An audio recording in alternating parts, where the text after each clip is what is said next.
Well, earlier this week, Malaysia's Prime Minister Ismail Sabri Yaakob dissolved Parliament and called snap elections. A date still hasn't been set, but it could be as early as next month. Now, this was widely expected after the government laid down a budget last week that promised billions in cash handouts and tax cuts. Malaysia has had 3 governments since 2018, all of them plagued by political infighting. Ismail's United Malays National Organisation, also known as UNMO, is the largest party in the current coalition government. And with these early elections, he wants to end all questions over its legitimacy. With this announcement, the mandate will be returned to the people.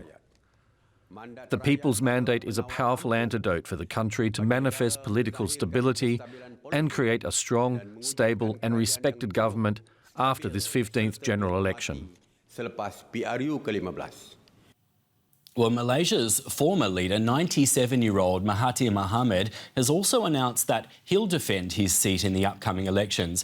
Mahathir is warning that a win by the UMNO could see ex-Prime Minister Najib Razak walk free from prison. Najib is serving a 12-year jail term for corruption linked to the 1MDB scandal, which saw billions of dollars looted from a public fund.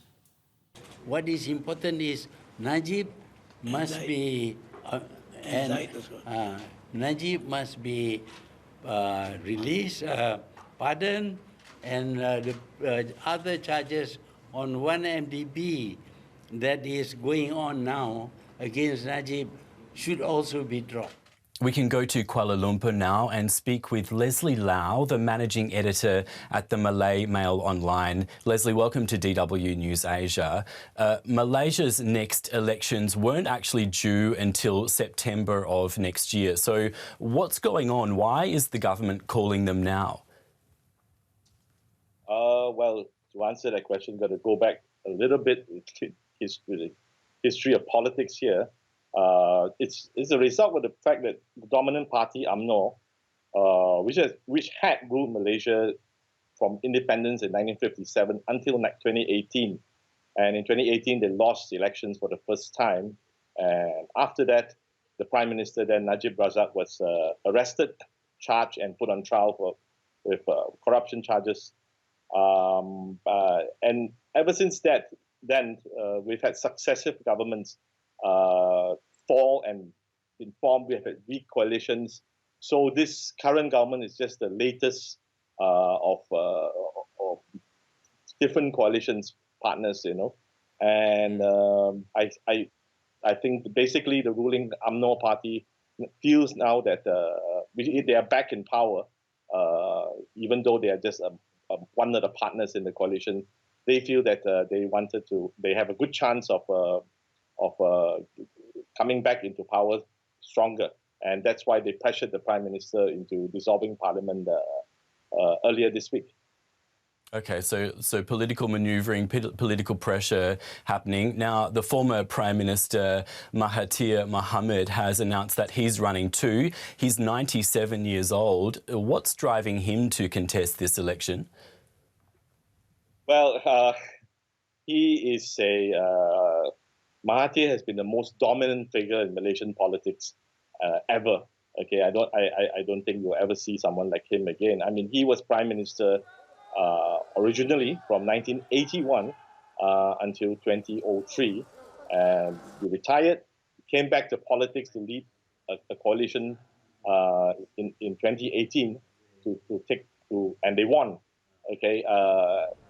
The funny thing about this man is that he is either loved or hated in Malaysia, but he remains very influential, and most people here feel that he is someone who just can't let go.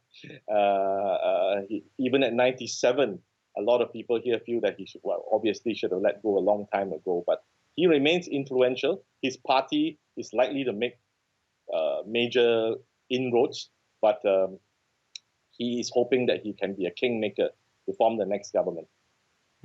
Now, as someone with a lot of influence, Mahathir is warning that the ruling party wants to pardon the former Prime Minister Najib Razak, who you mentioned a little bit earlier. He's in jail over the multi-billion-dollar 1MDB scandal. How likely is that to happen? It's a complicated process to get pardon. It would require the king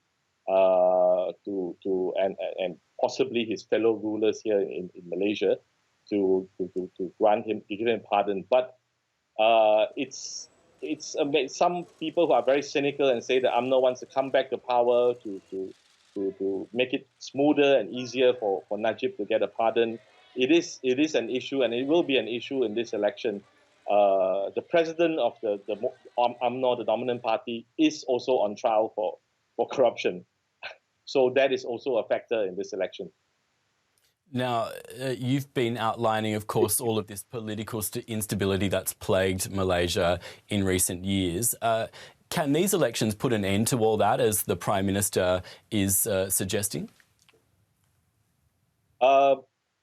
It's unlikely that it will put an end to it because Malaysian voters are probably very divided. And currently, the public and the voters are very tired of all this political shenanigans, if you like. And none of the political coalitions are particularly popular among voters. If anything, anyone who will win power in these elections probably win by default, because there's also a big question mark as to how many voters will bother coming out to vote. Traditionally, Malaysia has a very, very high voter turnout for elections. 70 to 80% voter turnout. It's going to be it's doubtful that we will see the same kind of voter turnout. It's going to be really interesting to see what happens, Leslie. That was Leslie Lau, Managing Editor at the Malay Mail Online. Thank you very much for your insights today.